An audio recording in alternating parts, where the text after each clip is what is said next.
First of all, let's remember there's a huge difference between an insurgency and a random attacks of terror. What we're seeing now are terror attacks, which, if you remember, happened in Punjab as well.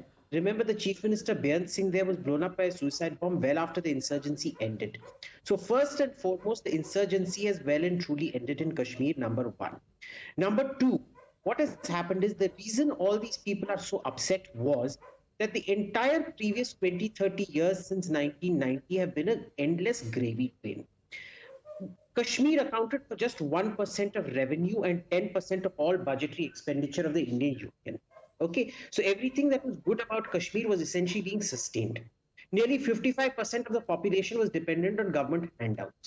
Today, they finally started going back to tourism. Tourism has gone through the roof.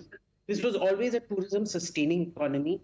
What these people are so upset about is that the entire conflict economy of profiting off terrorism has ended. Why do they want elections as well? Let's talk about that. Remember that entire election setup was one of a gravy train where you keep circulating money, lots of it black money over and over again. So all of that has ended. Now, let's also be clear about the insurgency has ended.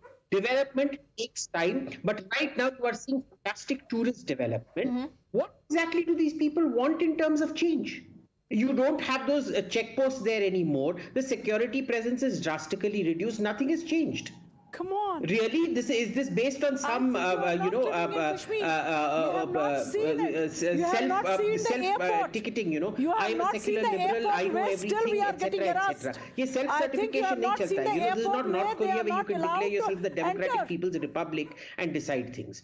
Lastly, Swati, I just want to make a point. Ambedkar, who I think knows more about the Constitution than all of us put together and possibly even the Supreme Court put together, because he was the founding father of the Constitution, very clearly says this, that India is the indestructible union of destructible states.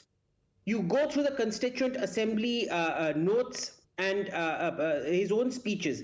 He will show you in great detail how states can be destroyed, they can be reformed, they can be put to union territories, their legislators can be taken away, etc., etc., etc. If you will permit me 2 seconds, I'm just going to read out his speech, a short section of his speech from the 25th of November 1949. Ambedkar in the Constitution debates.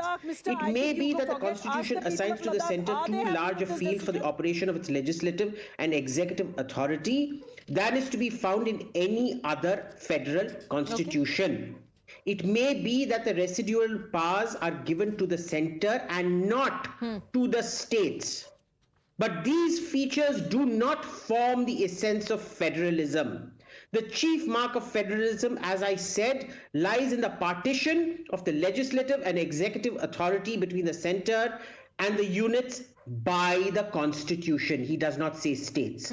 He says units by the Constitution, which means you can be a union territory and the centre can decide what powers to give you. You can be a state and the centre can decide what powers to give you.